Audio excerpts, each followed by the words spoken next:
ಸಹೃದಯ ಮನಸ್ಸುಗಳಿಗೆ ನನ್ನ ಪ್ರೀತಿ ನಮಸ್ಕಾರ. ಶಾಂತಿ ವಿತ್ ಮಾಹಿತಿ ಚಾನಲ್ಗೆ ಸ್ವಾಗತ. ನನ್ನ ಚಾನಲ್ ಅನ್ನ ನೋಡಿ ಸಬ್ಸ್ಕ್ರೈಬ್ ಮಾಡಿಕೊಂಡು ಸಪೋರ್ಟ್ ಮಾಡ್ತಿರುವಂತಹ ನಿಮ್ಗೆಲ್ರಿಗೂ ಧನ್ಯವಾದವನ್ನ ಹೇಳ್ತಾ, ಇಷ್ಟು ದಿನ ನಾನು ನನ್ನ ವಿಡಿಯೋದಲ್ಲಿ ವಿದ್ಯಾರ್ಥಿಗಳಿಗೆ ಸಂಬಂಧಪಟ್ಟಂತಹ ಒಂದಿಷ್ಟು ಮಾಹಿತಿಯನ್ನ ನಿಮ್ಮ ಬಳಿ ಹಂಚ್ಕೊಳ್ತಾ ಇದ್ದೆ. ಇಂದಿನ ವಿಡಿಯೋದಲ್ಲಿ ನನ್ನ ನೆಚ್ಚಿನ ಯೂಟ್ಯೂಬರ್ ಯಾರು, ಅವ್ರು ನನಗೆ ಯಾಕೆ ಇಷ್ಟ, ಸೊ ಅವರಿಂದ ನಾನು ಏನನ್ನ ಪ್ರೇರಣೆಗೊಂಡಿದ್ದೀನಿ, ನನಗೆ ಅವ್ರು ಯಾಕೆ ಸ್ಫೂರ್ತಿ ಅನ್ನೋದನ್ನ ಶೇರ್ ಮಾಡ್ಕೊಳ್ತೀನಿ. ಹಾಗೆಯೇ ಅವರು ಬರ್ದಿರುವಂತ ಒಂದು ಪುಸ್ತಕ ಇದೆ, ಅದ್ರ ಬಗ್ಗೆನೂ ಇವತ್ ನಾನು ಮಾತಾಡೋಣ ಅಂತ ಹೇಳಿ ಈ ವಿಡಿಯೋವನ್ನ ಮಾಡ್ತಾ ಇದ್ದೇನೆ. ಮೊದಲಿಗೆ ನನ್ನ ನೆಚ್ಚಿನ ಯೂಟ್ಯೂಬರ್ ರಮ್ಯಾ ಮೇಡಮ್, ರಮ್ಯಾ ಜಗತ್ ಮೈಸೂರು, ಈ ಒಂದು ಹೆಸರಿಂದ ಅವರು ಯೂಟ್ಯೂಬ್ ಸ್ಟಾರ್ಟ್ ಮಾಡಿದ್ದಾರೆ. ಸೊ ಹಾಗೆ ಅವರು ಇತ್ತೀಚೆಗೆ ಅವನ ಪ್ರೀತಿ ಆಕಾಶದಷ್ಟು ಅನ್ನೋ ಒಂದು ಕೃತಿಯನ್ನು ಕೂಡ ಬರೆದಿದ್ದಾರೆ. ಇದನ್ನ ನಾನು ಅವರ ವಿಡಿಯೋ ಬಂದ ತಕ್ಷಣ ತರಿಸ್ಕೊಂಡು ಓದ್ದೆ. ಸೊ ಹಾಗಾಗಿ ವಿಡಿಯೋ ಮಾಡ್ಬೇಕನ್ನಿಸ್ತು. ಯಾಕಂತ ಹೇಳಿದ್ರೆ, ಮೊದ್ಲಿಗೆ ಈ ಪುಸ್ತಕದಲ್ಲಿ ಏನಿದೆ ಅಂತ ಹೇಳೋದ್ಕಿಂತ ಮೊದ್ಲು, ಯಾಕೆ ಓದ್ಬೇಕು ಅನ್ನೋದು ಹೇಳೋದ್ಕಿಂತ ಮೊದ್ಲು, ನನಗೆ ಯಾಕೆ ಅವ್ರು ಇಷ್ಟ, ಅವರ ಯಾವ ಗುಣಗಳಿಂದಾಗಿ ಎಲ್ರಿಗೂ ಇಷ್ಟ ಆಗ್ತಾರೆ, ಅವರಿಂದ ಕಲಿಯುವಂತದ್ದು ಏನಿದೆ ಅನ್ನೋದನ್ನ ಮೊದ್ಲಿಗೆ ಶೇರ್ ಮಾಡ್ತೀನಿ.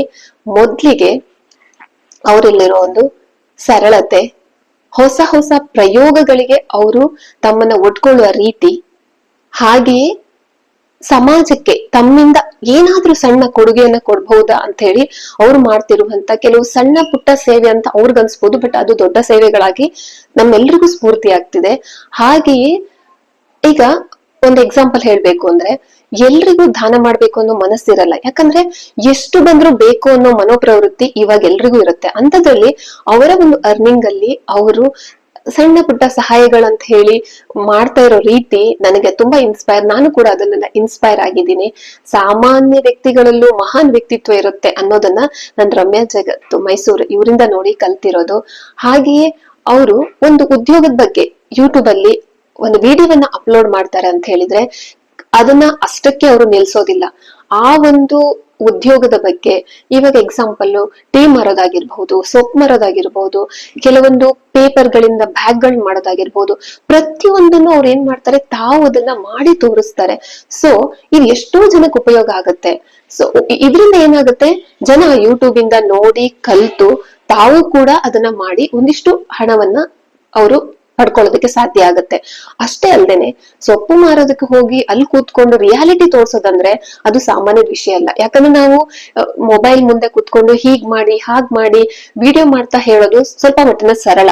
ಬಟ್ ಅಲ್ಲಿ ಹೋಗಿ ಆ ಜಾಗದಲ್ಲಿ ನಿಂತು ಮಾಡೋದಿದೆಯಲ್ಲ, ಅದಕ್ಕೊಂದು ನಾನು ಇಲ್ಲಿಂದ ಮೇಡಮ್ಗೆ ಸಲ್ಯೂಟ್ ಹೇಳ್ತೀನಿ. ಯಾಕಂತ ಹೇಳಿದ್ರೆ, ಎಲ್ರಿಗೂ ಅವ್ರು ಯಾಕಂದ್ರೆ ಅವರು ಕೂಡ ಒಳ್ಳೆ ಓದ್ಕೊಂಡು ಒಳ್ಳೆ ಒಂದು ಪೊಸಿಷನ್ ಅಲ್ಲಿ ಜಾಬ್ ಅಲ್ಲಿ ಇರೋರು. ಸೊ ಆ ಮಟ್ಟಕ್ಕೆ ಅವರು ಅಂದ್ರೆ ಅಲ್ಲಿ ಒಂದು ಕೂಲಿ ಕಾರ್ಮಿಕರ ಜೊತೆ ಸೇರ್ಕೊಂಡು ತಾವು ಆ ಕೆಲಸವನ್ನ ಮಾಡಿ ಜನಕ್ಕೆ ತೋರಿಸ್ತಾರಲ್ಲ, ಅದ್ರಕ್ಕಿಂತ ಇನ್ಸ್ಪೈರ್ ಆಗೋಕೆ ಯಾವ ವಿಷಯನೂ ಬೇಡ ಅನ್ಸುತ್ತೆ. ಸೊ ನಂಗೆ ಹಾಗಾಗಿ ಅವರ ಎಲ್ಲಾ ಗುಣಗಳು ನನಗೆ ತುಂಬಾ ಇಷ್ಟ ಆಗುತ್ತೆ. ಅಷ್ಟೇ ಅಲ್ಲದೇನೆ, ಒಂದು ಸಂದರ್ಶನದಲ್ಲಿ ಅವ್ರು ಹೇಳ್ತಾರೆ, ಅವರ ಒಂದು ಜೀವನದ ಕಲಾ ಮಾಧ್ಯಮದಲ್ಲಿ ಅವರ ಬಗ್ಗೆ ಒಂದು ಇಂಟರ್ವ್ಯೂ ಇರುತ್ತೆ.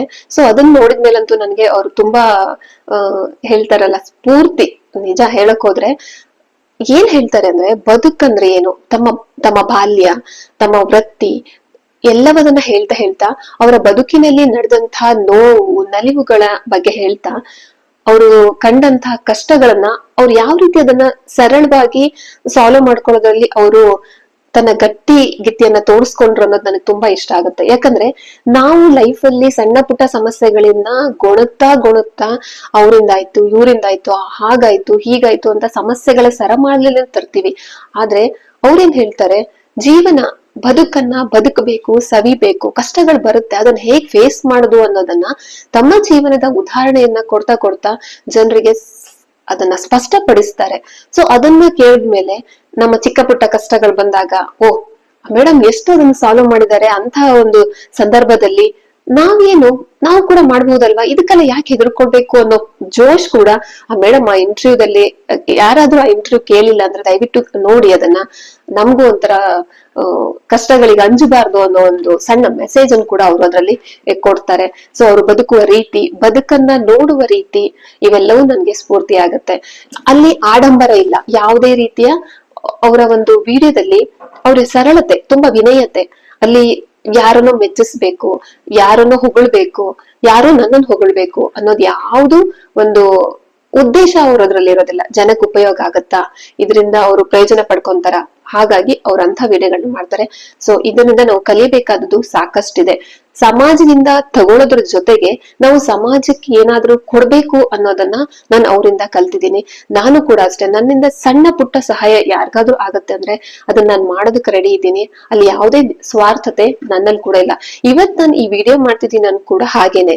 ಇಲ್ಲಿ ನಾನೇನ್ ತುಂಬಾ ಸಬ್ಸ್ಕ್ರೈಬ್ ಇರೋಂತ ವಿಡಿಯೋ ಯೂಟ್ಯೂಬರ್ ಅಲ್ಲ. ಯಾಕಂತ ಹೇಳಿದ್ರೆ ನಾನು ಇವಾಗ ತಾನೇ ಸ್ಟಾರ್ಟ್ ಮಾಡಿದೀನಿ. ಬಟ್ ನನ್ ವಿಡಿಯೋ ನೋಡ್ದಂತ ಒಂದು ಸ್ಟೂಡೆಂಟ್ಸ್ ಆದ್ರು, ಯಾರು ಅವ್ರ ಮನೆಯವರು ಯಾರೋ ಒಬ್ರು ಕೂಡ ಈ ಬುಕ್ ಅನ್ನ ತಗೊಂಡು ಓದಿದ್ರೆ ನನ್ನ ನೆಚ್ಚಿನ ಯೂಟ್ಯೂಬರ್ ರಮ್ಯ ಮೇಡಮ್ಗೆ ನಾನ್ ಕೊಡುವಂತ ಒಂದು ಕೊಡುಗೆ, ಸಣ್ಣ ಒಂದು ಖುಷಿ ಅಂತ ನಾನು ಭಾವಿಸಿದ್ದೀನಿ. ಸೊ ಹಾಗಾಗಿ ಈ ವಿಡಿಯೋವನ್ನ ಮಾಡ್ತಿದ್ದೀನಿ. ಇದರಲ್ಲಿ ಯಾವುದೇ ದುರುದ್ದೇಶ ಕೂಡ ಇರೋದಿಲ್ಲ. ಈ ಪುಸ್ತಕವನ್ನ ಖಂಡಿತ ತರಿಸಿ ಓದಿ.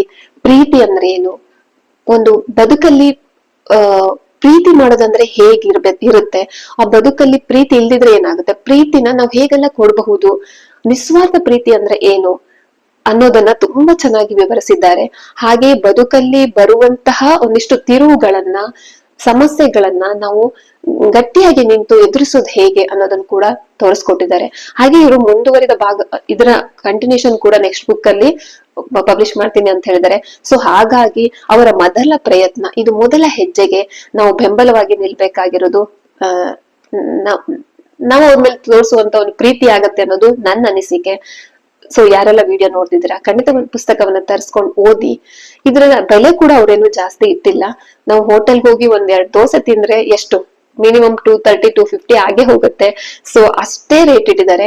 ಕೊರಿಯರ್ ಚಾರ್ಜ್ ಅಂದ್ರೆ ಮನೆ ಪೋಸ್ಟ್ ಕೂಡ ಅವರೇ ಫ್ರೀ ಆಗಿ ಮಾಡ್ತಾರೆ. ಸೊ ಇದೆಲ್ಲವೂ ರಮ್ಯ ಮೇಡಮ್ ಬಗ್ಗೆ ನನಗಿರುವಂತಹ ಒಂದು ಪ್ರೀತಿ, ಗೌರವ, ಹಾಗಾಗಿ ವಿಡಿಯೋ ಮಾಡ್ಲಿಕ್ಕೆ ಕಾರಣ ಆಯ್ತು. ಸೊ ಅವನ ಪ್ರೀತಿ ಆಕಾಶದಷ್ಟು. ಮೇಡಮ್ ಅನ್ನು ನಾವು ಪ್ರೀತಿಸ್ತಿದ್ದೀವಿ, ಅವ್ರಿಗೆ ಗೌರವ ಕೊಡ್ತಿದೀವಿ ಅಂತ ಹೇಳಿದ್ರೆ ಇದೊಂದು ಚಿಕ್ಕ ಕಾಣಿಕೆ ಅವರಿಗೆ ಅಂತ ನನ್ನ ಅನಿಸಿಕೆ. ಸೊ ಇಷ್ಟು ಹೊತ್ತು ವಿಡಿಯೋವನ್ನ ನೋಡಿದಂತ ನಿಮ್ಮೆಲ್ರಿಗೂ ಧನ್ಯವಾದಗಳು.